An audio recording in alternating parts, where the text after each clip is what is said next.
The Texas rig worm catches fish everywhere in the country, but there is one downfall to the bait. You have to fish it extremely slow to get bites. But I have found the secret on how to use the Texas rig as both a reaction bait and a finesse bait, and today we are going to walk you through what this soft plastic worm is and what makes it special, show you how to rig this worm, and how to fish it. By the end of today's video, I can promise you, if you give this worm a try, you won't regret it. So the worm we're gonna be talking about is the Zoom Ultra Vibe Speed Worm. There are other brands and types of worms just like this on the market that have this speed cut tail, but this is the original, and this is the one I learned how to fish down in Florida. And with us being down in Florida filming this video that you're about to see, we figured we would use the original and put it to the test. First, we're gonna run through the gear you actually need for this and show you how to rig it up, and then we'll actually get out on the water down in Florida and show you the different ways to fish this, because this is a bait you can truly fish as a reaction bait and cover water,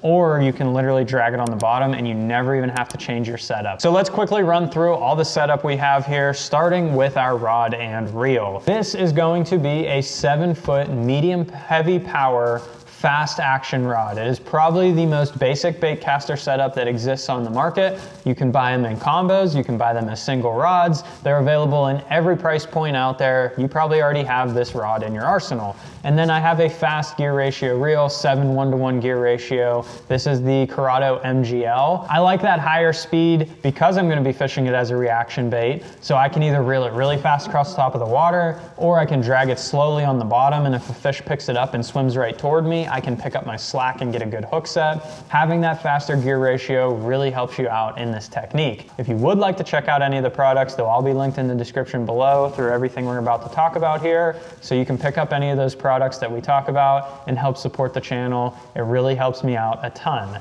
The next thing you're going to need is some line, and I highly recommend going with straight fluorocarbon here, unless you are going to only fish this in emergent vegetation like lily pads and reed heads. But for me, I like to fish this bait through emergent vegetation, but also drag it on the bottom, and also fish it in submergent vegetation like hydrilla and milfoil. So the fluorocarbon is going to sink and maintain a direct connection to your bait, and we will have more success fishing your bait like that. I use straight 14-pound test Suffix Advance on my setup here, but you can use whatever pound test you need to get away with. Something in that 12 to 20 pound range will work. 12 is a little light, but you can get away with it. 15 is really where I like to live. 17 and 20 can work if you have really heavy cover. Or if you're going to fish that emergent vegetation, you can go with straight braid on your line. I would use like a 30-pound test, but it won't sink as well, so dragging it on the bottom will not perform as well as if you just went with straight fluorocarbon. And now to make up this rig, you only need 4 pieces of gear to get this started. The one thing that is an absolute necessity, usually I don't do this on all my Texas rigs, but is a peg. You have to have a peg for this to get this properly working through the water and be able to fish it as a reaction bait. If you want to just drag this bait on the bottom, you will get more hookups if you don't use the peg, but swimming it through the water, it will not perform the same if you don't have the peg in front of your sinker. So a bobber stop is key to start off, and then you have to choose a weight. I have 3 weight sizes here. These are about the only 3 I ever use, and it basically depends on how I'm fishing the worm on what I'm going to use. An 1/8 ounce is very light for me on this technique. You could even go to a 1/16 or unweighted, but 1/8 is about as light as I will ever go. This is if I'm fishing in like less than 2 foot of water, very emergent grass, lily pads, stuff like that. The lighter weight you go, the better it's going to work through that emergent vegetation. The next size is going to be basically my all-purpose size, and that is a 3/16. I will almost always just fish a 3/16 right off the gate. That's the one that I really like to use. It gives me the best performance for dragging it on the bottom. It gives me the best performance through reeling it through the water. You can do a little bit of everything with it, and it will perform properly with that size. If you're only getting one, that is the one I would recommend. And then the last one that I recommend is a 1/4 ounce size. This is going to be one that I fish up in the Northeast a lot up here, because we get milfoil and hydrilla edges that grow out in 8-10 foot of water, basically where you'd fish a 1/2 ounce chatterbait and stuff like that. Since this bait has no resistance coming through the water, you can use a 1/4 ounce and sink that bait down and get it into those deeper grass edges where you would fish a 3/8 or a 1/2 ounce chatterbait, because there's no resistance through the water like a chatterbait. It doesn't have that lift. So if you want to go with a 1/4 ounce and fish very deep grass edges or drag it a little bit deeper on the bottom, that's when I would go to that 1/4 ounce. But I'm talking with a 1/4 ounce, you can get down to 10, even 12 foot of water with a 1/4 ounce. Trust me on it. It sounds crazy, but it'll get down there. The 3/16, basically anything between 8 foot and less is 3/16 territory for me. Usually in that 2 to 5 foot range is where that 3/16 is going to excel, but that is probably my #1 size. Lastly, you're gonna need a hook. Straight off, I'm only gonna use one hook, and that's gonna be a 5/0 extra wide gap hook. Big enough to hold the worm on there and perform properly, and then also big enough to get a hook set and give your bait the right amount of action. You can choose from one or two. I've played around with both of these down in Florida. The stout extra wide gap hook from 6th Sense, that one worked great. And then I started playing around with this one on some of my soft plastics down there. I saw people using it and I thought it would work good. Still need to do a little bit of testing before I give some video feedback on it. But this is the Mustad grip pin here. It held your bait up on there no matter how hard you worked it through the cover. So it's still an extra wide gap hook, but it just has a tiny little grip pin up here that holds the bait up in place. Lastly, you need a worm. So there are many on the market, but I'm going to talk about the Zoom Speed Worm today just because that's the one that I grew up fishing. That's the one I learned to fish in Florida, and it's gonna be the one that probably will give you the most amount of success off the gate. It's a very slim profile. It works very well. The Speed Worm tail kicks excellent.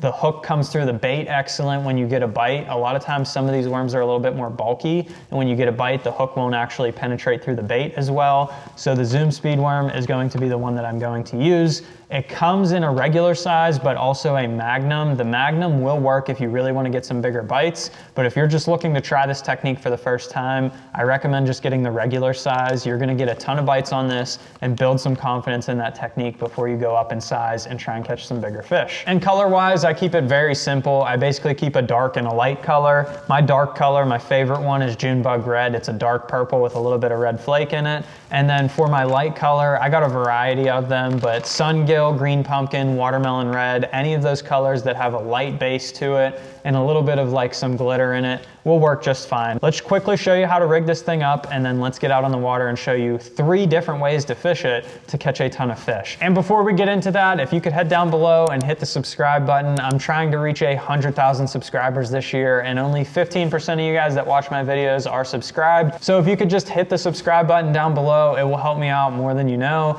to be able to hit that 100,000 subscriber mark.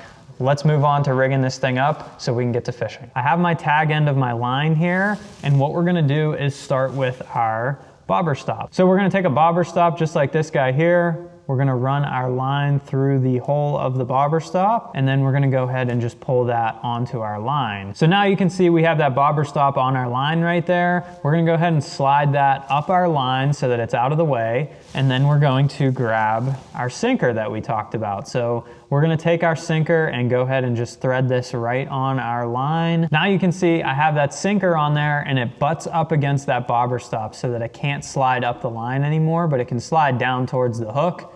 I want to keep that in place so when I tie my hook on, it will stay where I need it to, and I'll show you that in just a second. Now what I'm going to do is on the end of this line, I now have a kink from where I put the bobber stop on. I'm gonna cut that so that I have pure line to tie my hook onto. So now we should have our bobber stop, our sinker, and our hook.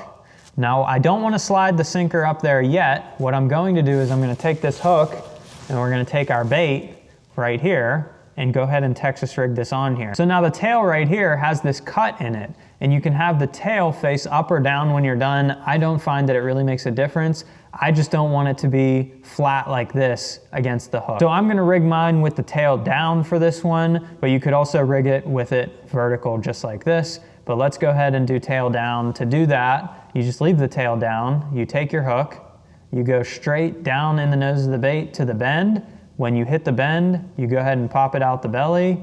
You're gonna run your bait all the way around the hook just like this. And then when you get up to this keeper, instead of flipping the worm over and pushing it over the keeper, I'm gonna push it over upside down, get it all the way over the keeper, and flip it around. So now I should have my bait flipped around on the keeper and not Texas rigged on the back end here yet, but all we're gonna do is line up where our hook will lay flat just like that. We're going to come through the belly and come out the back. And now I will go ahead and skin hook it just a little bit. And it's a little bit sloppy. I would have done that a little bit better if I was actually fishing, but that's what it'll look like. So now you have a worm all Texas rigged up, and I'm going to slide my sinker back down to the nose of the bait, just like that. And then I'm gonna pull my bobber stop into place, and it will keep everything together. So now I can have a pegged sinker that will not fly away from my bait as I reel it through cover, drag it through cover, do anything I need to do with that bait out there on the bottom. Overall, that's gonna give you the best performance out of this bait by rigging it up just like that. So now let's head out on the water and we're gonna show you how to fish this guy to catch a ton of fish. So now that we got our speed worm all rigged up and ready to go, let's show you multiple different ways to fish this to catch the most amount of fish possible. So the first retrieve that I really like to use is a cast and wind retrieve. So I'm literally going to throw this as far as I want to and just wind it through the water nice and slow. I'll pop it through the grass, and you can see in front of me, I have all this emergent vegetation. I got lily pads, I got Kissimmee grass, I have everything, and it would take forever to flip and pitch all of this area to find out if there's fish there. So I use this bait to find out if there's fish there, and then I can either slow down with another bait or I can use this bait to catch them. So again, you make a long cast, you let it sink as far as you want. I'll just let it sink 1 second. I almost basically fish this like a spinnerbait or a swim jig. Oh, I had one nip me right there. I almost fish this like a swim jig, spinnerbait, stuff like that, where you're just slowly winding this thing. You cast it out, slowly retrieve it. That's all you're doing. So I'm slowly letting that tail just flutter in the water, and that's gonna draw those fish in to come get this thing. Now, when I find some fish, I can change my retrieve up a little bit. So say I found some fish in this clump of Kissimmee grass off to the left of me here. I can throw my bait off to the edge of it, let that thing sink down to the bottom now, and I have a standard Texas rig. I don't have to change worms, change rods, anything. I just have a lightweight Texas rig. I caught one, and it's a nice one. Wow. I guess there's some fish in this area. Look at that. Got all caught in my hoodie pocket, but we got us a fish right off the bat. We had one nip us over there, threw it over there, dragged it on the bottom, and caught a fish. So there we go, fish number one. We're gonna let her go. She's not giant, but bigger than what we've caught on the wacky rig and other stuff today so far. Like I was saying, I'm literally just dragging this on the bottom if I find fish, just like you would your standard Texas rig. All this is literally a Senko with a curly tail on the back. So as you're dragging it, it looks like a Senko, but has just a little bit of a tail action. Now, trick I will show you later, bonus tip here, you can just pinch this tail off and make this bait a Senko too. So if you have a fish, if you cast up there, fish nips your tail and you set the hook and your tail rips off, throw your bait right back there and drag it in place. Sometimes that fish is aggressive, will come up and get the bait but misses, and when you throw it back and it's missing the tail, it might think, oh, I injured that bait, I'm gonna go eat it. It swims over and eats your bait. So you can still fish your bait even if they rip the tail off. It basically just becomes a Senko stick bait style profile. Okay, so now we're gonna go back and start covering some more water and see if we can find some fish again. So I'm literally gonna throw this thing as far as I can and wind it through up here. We're gonna see if we can get one winding. And if you do happen to get hung in some of this grass as you're reeling it through, like you can see I'm getting stuck on some of these lily pads and such, I just shake my rod gently like that. And a lot of times, because it's a weedless Texas rig, it's mostly just the line that's wrapped around the actual grass. You can get that bait to keep going through the cover and winding, and that's oftentimes how you'll catch a lot of those fish. So you can see I was stuck on that lily pad, I shake it free, keep reeling, I'm stuck on another lily pad, I'll shake it free. Sometimes I'll let it fall for a second as soon as it comes over a piece of cover like that, because you're in the good zone, and see if one will bite it. But if not, make your next cast. So we'll work our way through here, and then when we get onto the outside edge here, what I'll probably do is drag it on the outside edge to see if there's fish down a little bit deeper out there, just like the one we caught. So here's the perfect example right here of what I was talking about earlier. I had just missed that fish. He bit my bait, but took my tail. So all I'm gonna do is pinch the rest of that tail off, and now I have like a Senko type profile.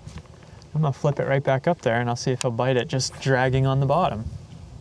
Throw it right up there, and if they don't bite it, I'll just take it off and grab a new worm, and we'll start over. So let's go ahead and grab a new one and get all rigged up here.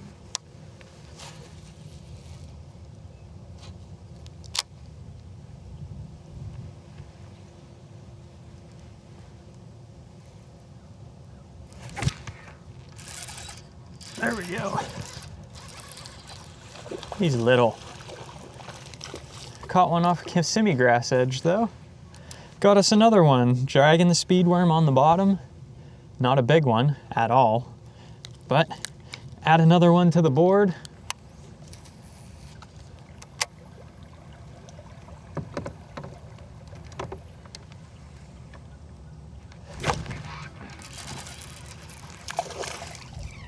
Caught one off that random clump of lily pads right there. Another one just flipping it at isolated cover. He is not big. We're gonna get bigger ones than that. Hopefully. There we go. He ate it right at the boat. That was crazy, right on the edge of that grass. Winding it just like a spinnerbait. I wasn't thinking we were gonna get one to cooperate like that, but I'm glad we did. And it's probably the biggest one I've caught so far. Look at that. Like I said, they'll eat it dragging on the bottom like we caught all those ones earlier. And then there was that patch of isolated grass right there. And he ate it, just winding it through the water column. You can use it as a search bait. You can use it as a bottom bait. It's just an excellent way to catch a ton of fish. And while there's no denying that a soft plastic worm is an absolute killer to catch a ton of fish, a jig is also an excellent bait to catch fish as well. So check this video out right here if you want to learn all about my favorite jig to catch bass as well. Hit the subscribe button down below and we'll see you on the next one. Bye, buddy.